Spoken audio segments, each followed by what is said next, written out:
Welcome back to Belfield on Broadway. It's always nice to see a great show that's done well and a traditional show that's brought back and wows audiences. And last night I got to see the tremendous West Side Story at the Palace, and we've got the big star, Matthew Hydzik. Nice to talk to you. Hey, pleasure to be here. Thank you. And another big star, John Arthur Greene. Double-barreled name. I'm liking that. Yeah, it's a Southern double name. Does that mean you're very posh and important? To some people I am. My mother especially. I just want to firstly congratulate you both on this show. Last night was just an average Thursday night on Broadway, nobody special in the audience, and you gave it 100%. Matthew, you've got the lead role as Tony, and it's not the easiest gig in the world because it's kind of subtle and passionate, and you've got to turn it on every single night. How drained are you at the end of it? Oh, really drained. Sometimes it's hard to get out of it, you know, and you just sort of have to make yourself laugh or anything like that. Sometimes just having a shot afterwards or having a beer and hanging out with my friends really, really helps. But it's tough to shake. But getting into it's not really that difficult because this is a show where the music is so epic and the storyline is, well, classic, of course, you know, set on Romeo and Juliet. But also, like this guy sitting next to me, and some of the other great actors too, including Maria and Anita. They just sort of just thrust you into it, you know. It's just you're just basically slapped in the face with good actors, and it makes you step up to the gate, I guess. I think we've got to admit this is the second most depressing story after Les Miserables, John. I mean, this is not a show where you're going to come out singing and dancing and saying this is a wonderful thing. The only optimism in it is the way it's staged and the dancing and the passion, because without that, it really would be depressing, wouldn't it? Arthur Lawrence once said to me, "You can get away with murder as long as you have passion." And for a 92-year-old man to step up and say that to you, you listen. This show holds a very sentimental element to everyone, I think, old, young. It's a timeless classic, and it really can play to any audience, any race, any creed, any denomination of religion, anything. Anybody can enjoy this show because it is timeless, and I think that's why I continue to keep doing it. And you've been doing it like 4 years now, haven't you? Just about 4 years. That's pathetic. Can't you get another gig somewhere? You know, I've been trying, man. I've been working on it, but it just doesn't seem to come. No, West Side's kind of just fallen into my lap, and it's a show that I've grown up with. I've become a man doing this show. I need to talk to you about this, Matthew, because I watched it last night, and frankly, I came away feeling very inadequate because the lady falls for you, and you're very manly, and you've got the great voice, and here's me, deeply unattractive, and really never experiencing anything you go through in this play. Not so good, really. So what's the question? Well, no, I just wanted to tell you. There's no question. What I'm trying to tell you about this is that you fall in love every night, and that's not easy to do. How do you keep it fresh and manage to make me believe that you really are into her every single night, 8 times a week? Well, it starts with the person opposite of you, and if basically every night I come to the theater, I get ready, and I look at Hosa. I try to see her before the show, honestly, and we have, like, I give her a little present usually every day. This is not sexual, I promise you. But every day, like, I honestly try to look at her and find another thing that I love about her. It could be the way she looks, the way she talks, her horrible English, you know, the way she wraps up her feet because her shoes are killing her. Anything, you know, like just I try to find a different thing, and then when I see her for the first time, strange enough, every night, I focus on that. But usually it's just always her eyes. She's just gorgeous, and she basically punches you with a kiss. So.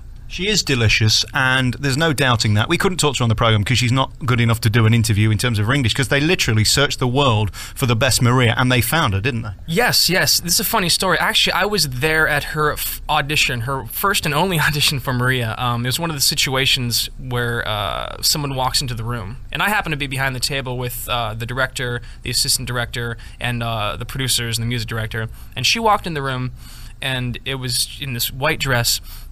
And I looked down the aisle of all these men, and I looked back at her, and I said, Jesus, she's got it. You know, if she can fall on a note and, like, put one leg in front of the other, then she's got this role. Then she opened up her mouth, and she has this beautiful operatic voice. And look, all these are more reasons why it's easy to fall in love with her every night. And as for the music itself, the good thing is we know almost every song in this show. What's your favourite? It'd have to be Cool. It's the number that is between Riff and the gang, and I get to suppress the rage of my boys who are ready to, you know, fight and kill anybody that I tell them to, and we've got to keep that suppressed and keep that down, and keep that rage intact, but so that nobody becomes a loose cannon and actually kills somebody. All right, we'll come back next with the stars of West Side Story.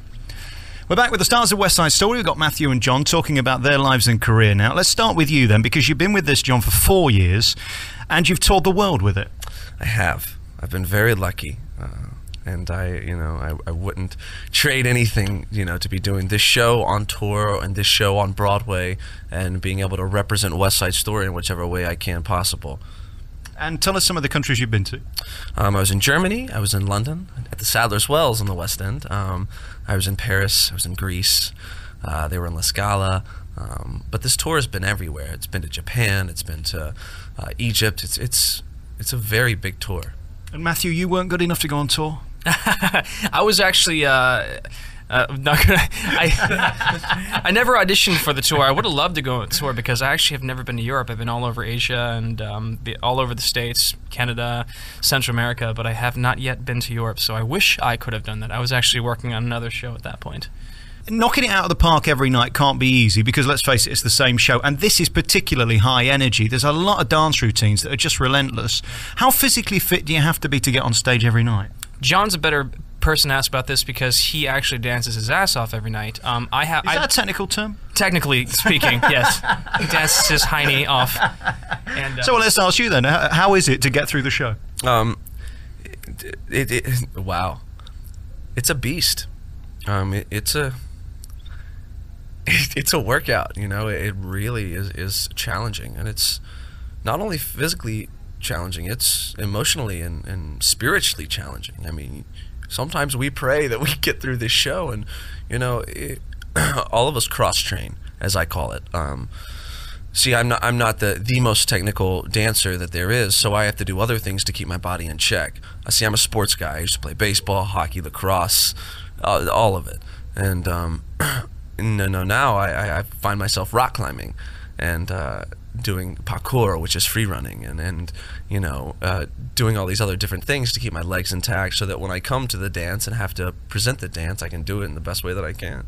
But he really knocks it out of the park, and I take my hat off to every single one of the dancers, especially John, because everybody in the show, honestly, is injured. They're injured always. They're always performing on some sort of injury, whether it be a sprain, whether it just be a bad bruise, a hairline fracture, cracked ribs, just basically bloodied and bruised, but they keep pushing forward until, you know, they fall to pieces and then just shove them off stage, I guess. Well, it's a mentality, too. I mean, with this show, you can get away with screaming in the middle of a number. You just can.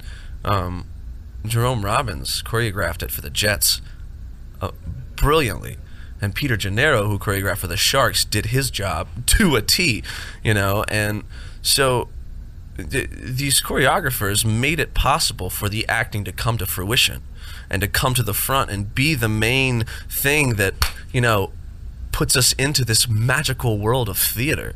This world where we can come and find something new and be something different for just an hour and a half, 2.5 hours, 20 minutes. It doesn't matter. If I can take somebody out of their world and bring them into mine, then I've done my job. And, you know, this guy singing Maria every night is something just to die for. Yes, he gives me notes every night, though. Yeah, well, everybody's got an opinion. Everybody's a critic, aren't they? Yeah. All right, we're going to come back next and ask you, what does it feel like when you're stood centre stage with that pin focus right on you and you have to sing this number? We're back on Belfield on Broadway talking to the two stars of West Side Story, who both in their own right, in very different ways, steal the show. Vocally, there's no question you steal the show because you've got the big numbers. You are the star of it that everybody has to fall in love with, whether they be man, woman or whatever, because you've got to get the girl. When it's all on you and the song we just heard or any of your big numbers, and you know that if for the next 3 minutes you don't perform, we're going to notice, how do you handle that pressure? It's funny. I think the pressure sort of gets left before the show starts. There's something calming about being on the Palace stage performing this number. one end, at one hand, it's so much bigger than you, and it can be very intimidating. Like, how can I rise to this occasion to support a beautiful score and a written vocal line? And then on the other hand, it's incredibly empowering because you get on stage and you're like, well, I have one of the greatest scores ever, and I have an amazing 30-piece orchestra, and I have some of the best words written for a musical underneath me, and libretto. So how can I really it up? You know, how can I really mess it up? You can mess it up, but I think if you focus on the fact that, well, I have all these things that are supporting me, all I got to do is just basically put myself into it, do my best. And sometimes, you mentioned earlier, you have to knock it out of the park every night. Sometimes you don't knock it out of the park, but if you're really, really, really focused on trying to hit that ball out of the park, it doesn't matter if it goes all the way out or if it just goes to right center. If you're really working, people will go along with the ride. They will just go along with the ride. Were you born singing? Because there's such a natural tone to your voice and a warmth to it. I can't imagine you can be trained to sing like that. Well, I'm Welsh, so we're supposed to be the singing people. Well, there's you, Tom Jones, and Shirley Bassey, isn't there? Yeah. I'm a little taller than Tommy Jones. I'd love to meet him, though. And I grew up singing in my family. I started studying formally in college, so that's when I was 18. But I was always singing. My dad played guitar, my mom played piano, my brother played guitar and piano as well, and I did neither of those. I'm learning how to play guitar now, so I always just sang, probably because it was the easiest thing to do. Still giving it notes on guitar. So it was growing up in a family of music, so that really helped and informed me, before I started studying. Sometimes people who everybody has a different journey, but I find sometimes people who start with a very rigid core of training have a hard time breaking out into different styles, And of course, we're here right in the centre of Broadway in Times Square, and there's a McDonald's on every corner. You have to be delicious. You can't be a clinically obese Tony. How do you handle that? You know what's funny? I cook a lot at home now since I took over this role, and it's insane. You actually you lose weight and you just feel a whole lot better about yourself, and you stay in shape if you just cook for yourself instead of going out.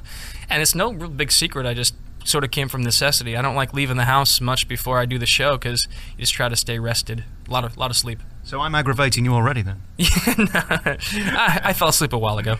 Let's talk about your favourite song in the show, or which one do you look forward to? Which one is the song that you enjoy singing? Tonight. Maria, sometimes we were talking about if it is the intimidating, daunting factor. Maria is so much fun to do, but honestly, once you get through it, you feel like Hercules. You feel like He-Man.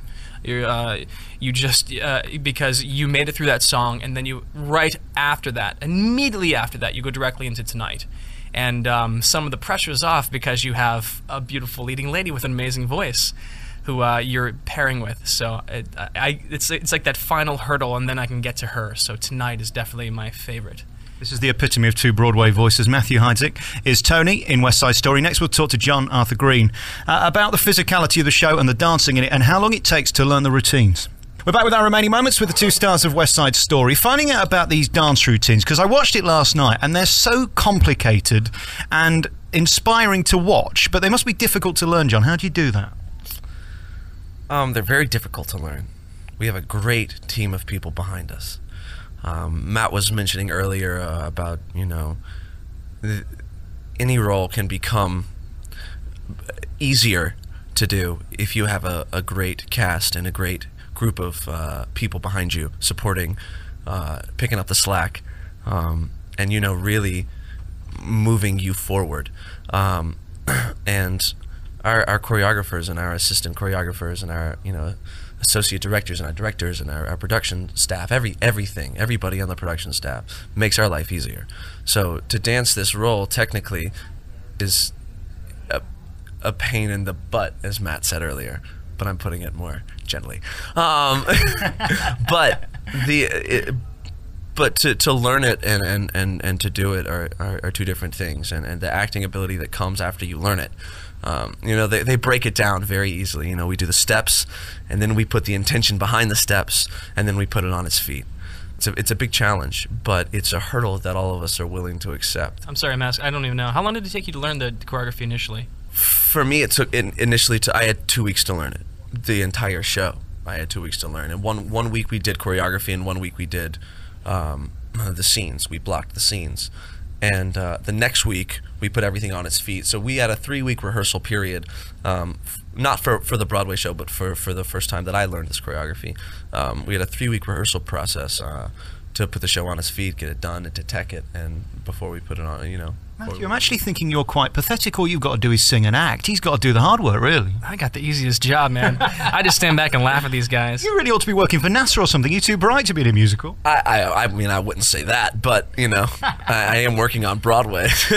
Congratulations to both of you. I think this is a tremendous show. It's one of the best I've seen this year, and in a long time, really. The energy you give is so inspiring because it's so easy to just turn up and take your money, but they don't seem to do that as much on Broadway as they do in the West End. Is that because too many people are watching and there's too many people wanting your gig? I think that it has nothing to do with that, ultimately. I ultimately think that we love what we do, and we show up because we care. And it's that simple. We show up because we care. We care about our job. We care about changing the world. Even if it's in our piece of the world, we just want to change it. We want something to be better. This show is tremendous. It's on at the Palace. Matthew, thank you so much for talking to me. You're a true star and a God-given talent. And for you, physically, dancing, well, it's just your thing. And I'm still deciding who's the best out of you. I can't decide. I don't think there's any question. I think it's both of us. I think I'll take him. I'll claim him. Let's hit the dance floor. Let's go to the disco. Thank you, guys. Thank you very much.